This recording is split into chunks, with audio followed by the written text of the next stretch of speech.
The NHL Trade Deadline is now just a month away, and we have the latest rumors for you concerning your New York Islanders. Lots to talk about on today's show. We've got all that and more on today's Locked On Islanders podcast.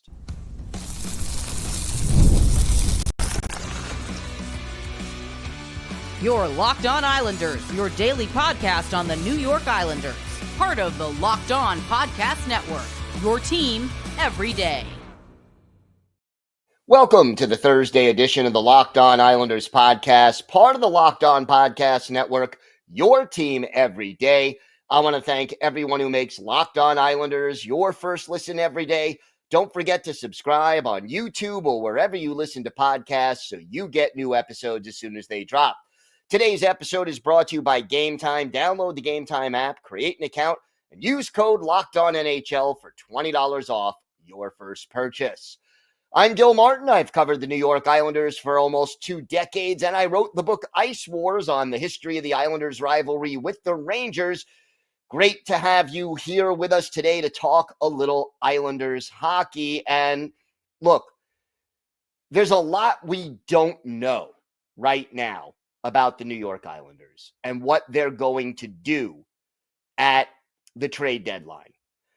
The Islanders right now remain in the mix mathematically for a wild card spot, even though it is very, very tight.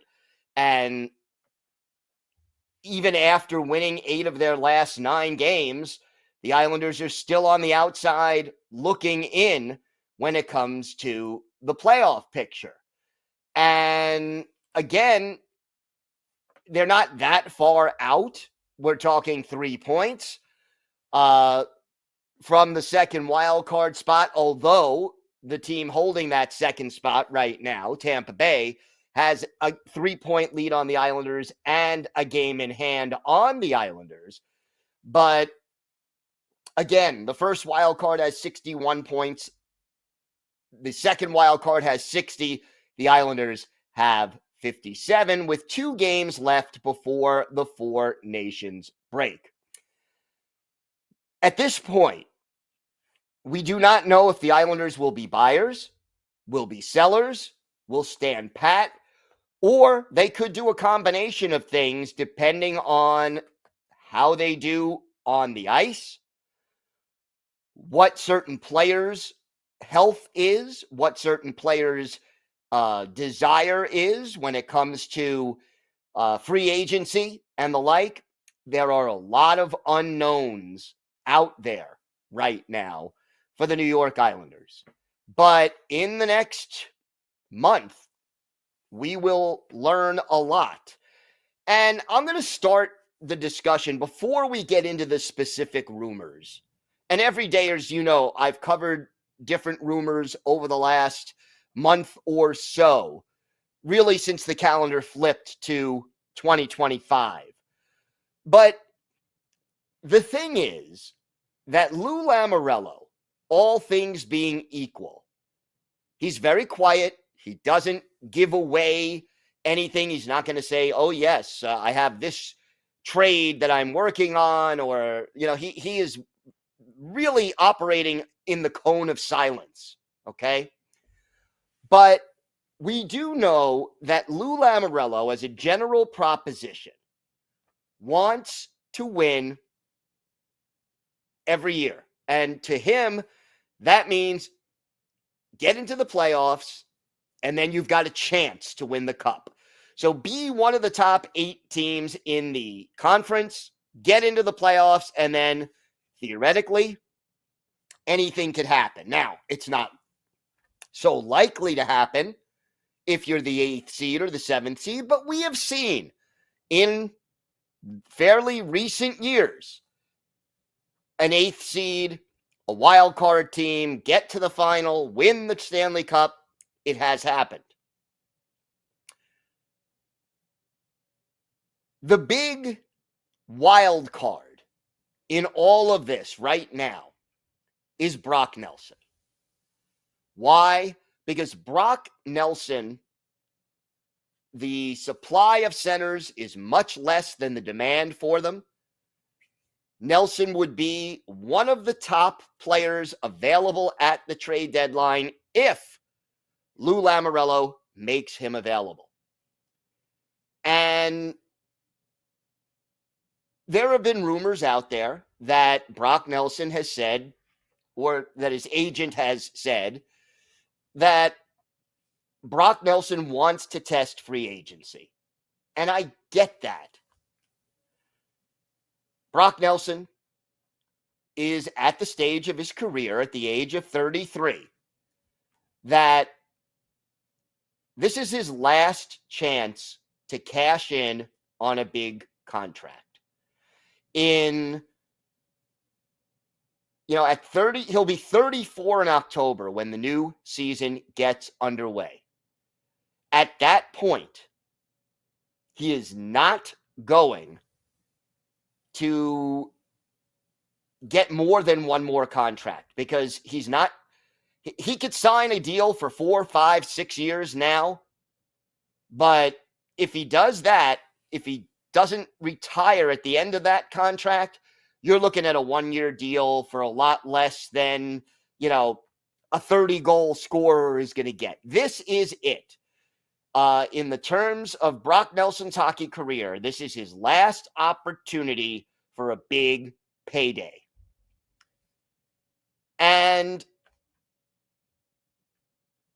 if that's the case, the length of the contract is going to matter, maybe almost as much as the money per year. If Brock Nelson is actually telling the Islanders, you know what? I want to test the free agent market this summer, then Lou Lamoriello has two realistic choices.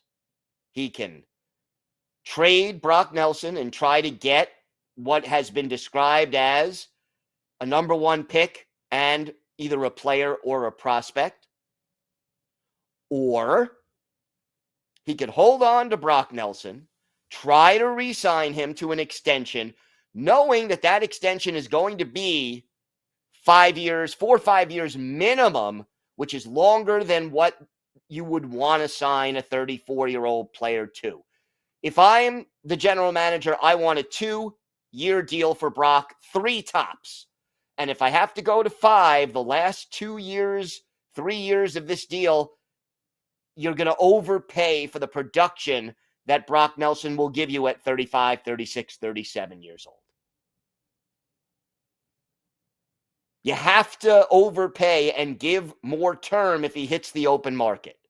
And the Islanders are not going to be able to re-sign him to a 2 or 3 year deal when all he has to say is, hey, if I become an unrestricted free agent, someone's going to give me more term. 4 years, 5 years, whatever the case may be.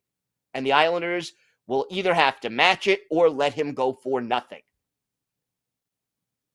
Well, again, rumors abounding.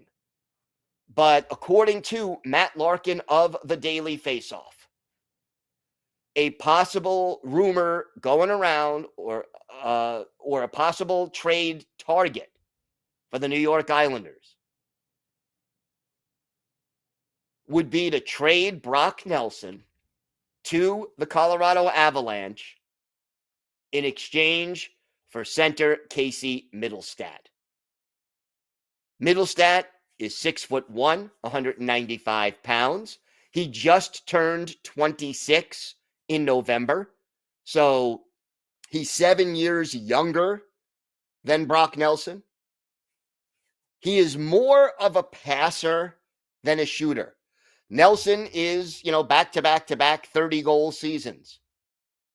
Mittelstadt, who broke into the NHL at the age of 19 in 2017, 2018, has never scored more than 18 goals in a season. And he's never had more than 59 points in a season.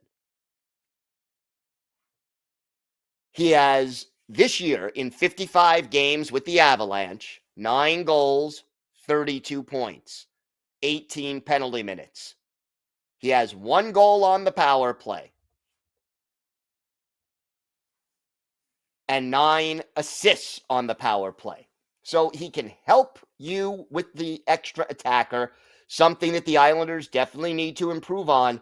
But he is more of a passer than a shooter. And we all know the Islanders have plenty of guys like that. The other thing, though, about Middlestat, he is signed through the end of the 2026-2027 season. His AAV, his cap hit, is $5.75 million, and he does not have a no trade clause. Now, points wise, these two guys are within one. Brock Nelson has one more point than Middlestat. Okay, Middlestat has played 2 more games, but you're talking about a 1-point difference. But the goal difference is significant.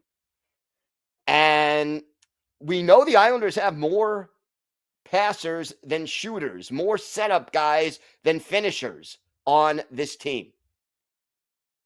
But you would get the rest of this year and 2 more seasons at a $5.75 million cap hit. If you place Matthew Barzal on LTIR, you have more than enough cap space to do this. And if you're doing it, Brock Nelson for Middlestat, the cap differential, you still may need to place somebody on LTIR, maybe even Matthew Barzal, but it would not require a lot of juggling because you're giving up the Brock Nelson salary.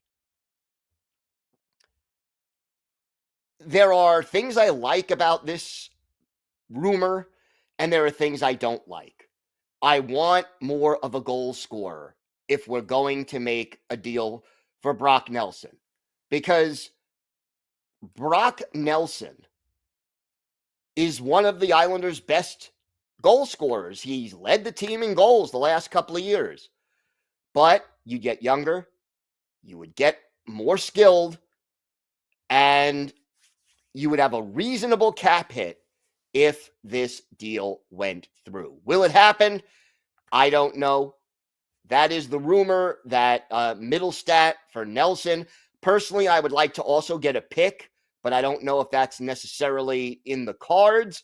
But, and I think Lou could probably do better if he has to trade Brock Nelson than just Casey Middlestat.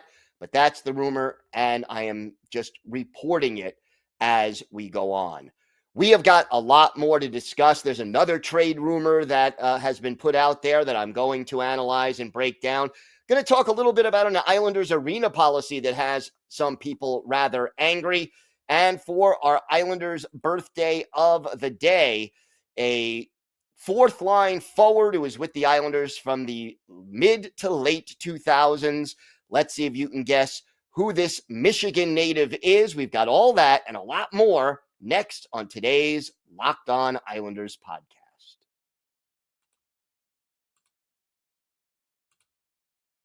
Today's episode is brought to you by Game Time. Looking for tickets to your next big event, whether it's a concert, a comedy show, or a sports game, finding the right ticket at the right price can be a real headache. But with Game Time Picks, it's never been easier. Let me tell you how it works. With Game Time Picks, the app does all the hard work for you. It curates the best deals so you don't have to waste time searching through endless ticket listings. I've been using Game Time Picks for a while, and here's why I love it. The curated deals make it super simple to find great tickets at a great price. No more sifting through thousands of options. I recently grabbed a super deal for a prime seat, and I couldn't believe the value. It was a real steal. And the seat view is a game changer. Before I even hit buy, I could see exactly what the view from my seat will look like in the venue. It's so reassuring. And the best part, you're covered with Game Time's lowest price guarantee. If you find a better deal somewhere else, they'll refund 110% of the difference. Take the guesswork out of buying tickets with Game Time. Download the Game Time app, create an account, and use code LOCKEDONNHL for $20 off your first purchase. Terms apply. Again, create an account and redeem code LOCKEDONNHL for for $20 off. Download Game Time today. Last minute tickets, lowest prices guaranteed. So those trade rumors, they're out there. And, sometimes when there's smoke, there's fire. More often than not, these deals are talked about but don't necessarily happen. And with these deals, you could think it's being done and it's almost done. And then at the last minute, something kind of breaks down. So the first scenario in the first segment that I talked about, and everydayers know this is something we've talked about a few times. If Brock Nelson is going to be moved because they can't, re-sign him at a reasonable rate, and he wants to be a free agent, and Lou Lamoriello is looking to get an immediate return because, again, he likes to be all in for a playoff spot, well, that's the Casey Middlestat option. But let's put that aside for a minute, and let's assume that Lou wants to be all in, that this team has now won 8 of its last 9 games. They are within striking distance of the playoffs, even if it's still more or less a long shot because of the number of teams they need to jump and the fact that they would probably need to continue to play at, win 7 out of every 10 possible points, 6.5 out of every 10 points the rest of the way in order to have even a chance to do this. But with Matthew Barzal out and potentially being able to be placed on LTIR, Lou could be looking to add another player. And according to the Hockey News, one player who could be considered or who would make sense is St. Louis's Jordan Kyrou. And again, a younger player, 26, he'll be 27 in May. A center, shoots right, more of a goal scorer than Middlestat. 23 goals, 44 points in 54 games. This year, the last 2 complete seasons, 37 and 31 goals. He's kind of on around that same pace again. He would replace the production if Brock Nelson leaves, fill him in at second line center, could even fit as a first liner, but, put him in and let him do his thing, and he'll give you that goal scoring that you would be losing. Power play, already has 6 power play goals this year, had 8 a year ago, 11 the previous season. Can even pitch in shorthanded, has a couple of shorthanded goals in his career. And here's a guy who attempted 506 shots last season, and half of them roughly went on goal, 251. I think that if Lou is going all in, Kyrou would check a lot of the boxes as far as a guy who can help out offensively and be someone who could try to get the Islanders into the playoffs this year. He does not have a no trade clause as of now. It will kick in on July 1st, and it's a full no trade clause. So, they may want to move him before that no trade clause kicks in. But here's the catch. The Blues may very well demand Noah Dobson in return for Kyrou. And I'll put it to you this way. Based on what we're seeing now, I think it's safe to say that for the right price, Dobson could be traded. It would depend on, whether or not the Islanders are bringing back Tony DeAngelo and Adam Boqvist and, Scott Perunovich, whether or not any of the other defensemen who are injured get healthy again, whether or not any of the other defensemen can be moved at any point. I am open to taking offers for Noah Dobson. He is still a defensive liability. I don't like his decision-making particularly. He's talented. I know he can, in the right system. We've seen him already on the Islanders, a more conservative team, put up 70 points. Kyrou does have 6 more years left on his contract at $8.125 million per year. You could fit him under the cap if you put Barzal on LTIR. Is he somebody the Islanders could build around going forward? Yes. Would I want a little bit more if I were to trade Noah Dobson? Yes. With Dauber, as far as I'm concerned, I'm willing to listen, but you better bowl me over with an offer for Noah Dobson. If you want Noah Dobson, impress me. I think the Islanders can get a good haul for Dauber. His injury right now makes it a little more complicated, but hopefully, he can return and we'll see where it goes. But it's going to be interesting. And there's going to be a lot more rumors and a lot more speculation. I wonder if we'll see a flurry of trades either right before or during or right after the Four Nations break, which is coming up soon. And again, Lou is just going to keep it close to the vest. So we'll see how it all plays out. But those are 2 rumors published and discussed and going around. So we'll see how it works. When we return, we will talk about an arena policy the Islanders have recently implemented that is upsetting a lot of people. We'll talk about that. We'll have our Islanders birthday of the day. All that and more coming up on today's Locked On Islanders podcast.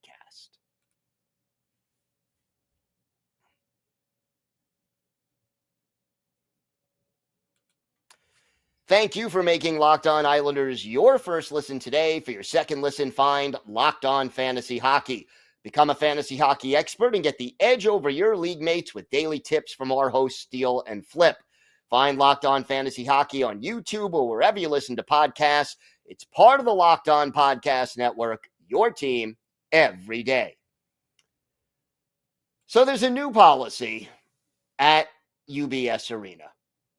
And a lot of people, in my mind, are rightfully upset with this new policy. The new policy restricts fan access during warm-ups to behind the glass.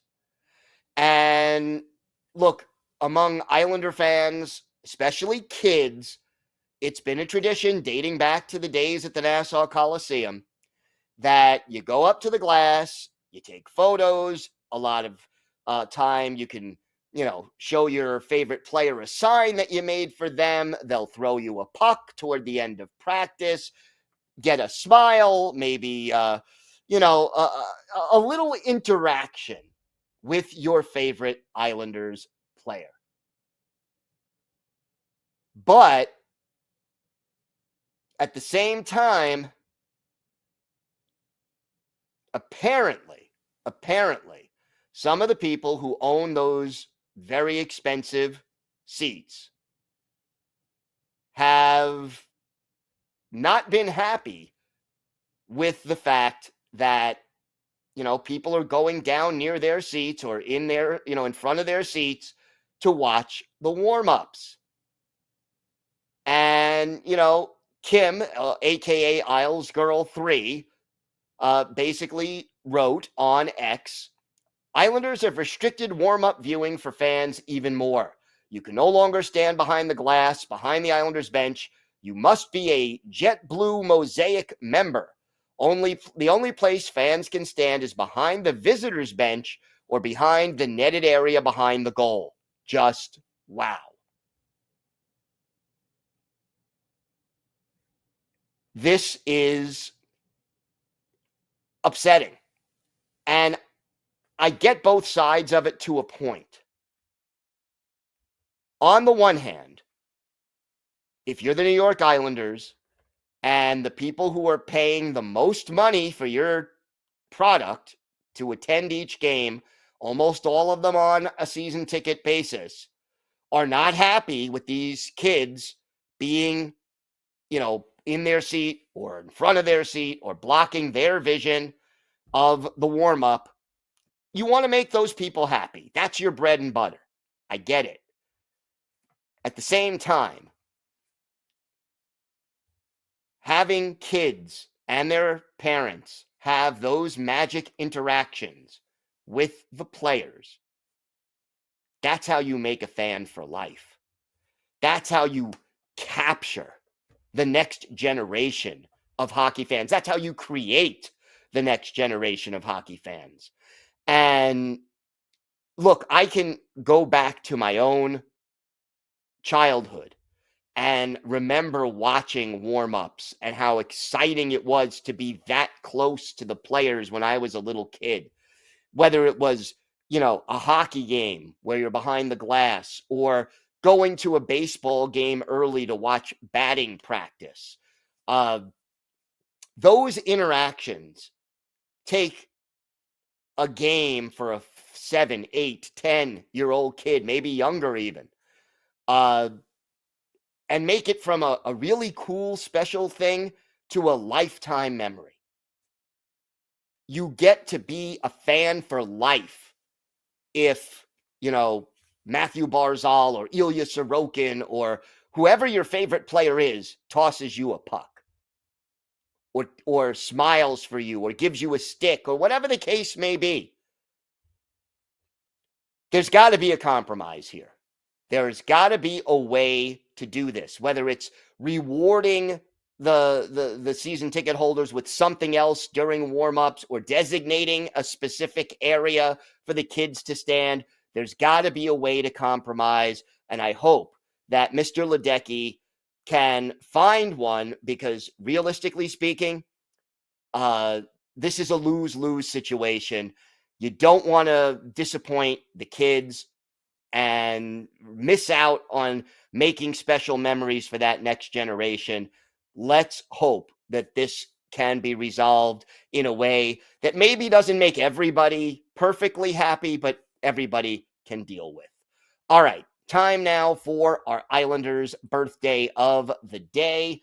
And today is the 44th birthday of former Islanders forward Andy Hilbert, the Howell, Michigan native, 5'11", 198 pounds, a second-round pick by the Bruins in 2000, spent 2 years at the University of Michigan, made his NHL debut with Boston in 2001, 2002, played for the Blackhawks and the Penguins in 05-06 before joining the Islanders for 3 seasons from 06-07 to 08-09, finished his career with the Minnesota Wild in 2009-2010. For his NHL career, Andy Hilbert, 307 games, 42 goals, 104 points, 132 penalty minutes. He played in 10 playoff games, 5 of those with the Islanders. He had a goal, but that was with Boston, and 2 penalty minutes. Hilbert was more or less a fourth line kind of a player, two-way checking forward, and a solid contributor to some of those Islanders teams. One of his better games with the Isles, October 11th, 2008, at the Nassau Coliseum. The St. Louis Blues are the visitors. Chris Mason, the goalie for the Blues. Joey McDonald in between the pipes for the Islanders. And in this game, the Islanders took a 2-0 lead before Andy Hilbert, our Islanders' birthday of the day, set up Sean Bergenheim late in the period to make it 3-0 Islanders. But after Brad Boyes, who was at one point an Islander, made it 3-1. Our Islanders' birthday of the day, Andy Hilbert went to work. Bill Guerin was in the penalty box for slashing. Hilbert scored a goal shorthanded from Bruno Gervais and Mark Streit. That put the Islanders up 4-1. They went on to win the game by a score of 5-2 for Andy Hilbert, a goal and an assist. He was a +2. The goal was shorthanded. He had 3 shots on goal in just 11 minutes and 50 seconds of ice time. So Andy Hilbert is our Islanders' birthday of the day. I want to thank everyone who makes Locked On Islanders your first listen every day. Everydayers, we are back tomorrow. We will have a preview of both of this weekend's games, which will wrap up the Islanders' schedule until the Four Nations break. So games at Winnipeg and at Minnesota. Make sure you join us for that. If you have a question, a comment, maybe a topic you'd like us to discuss on a future episode, email us at lockedonislanders@gmail.com. If you leave your first name and where you're from, we're happy to mention you on the air when we discuss whatever it is that's on your mind. You could also follow the show on X at Locked On Isles, and you could follow me, Gil Martin, on X at Ice Wars, NYR, VSNYI. We'll keep you up to date on all things Islanders all year long, and I am live tweeting during nearly every Islanders home and road game. So join me for some instant insight and analysis, and it's always great to talk Islanders hockey with you, game time or anytime. Until tomorrow, have a great day, everybody. Stay safe, and of course, let's go Islanders.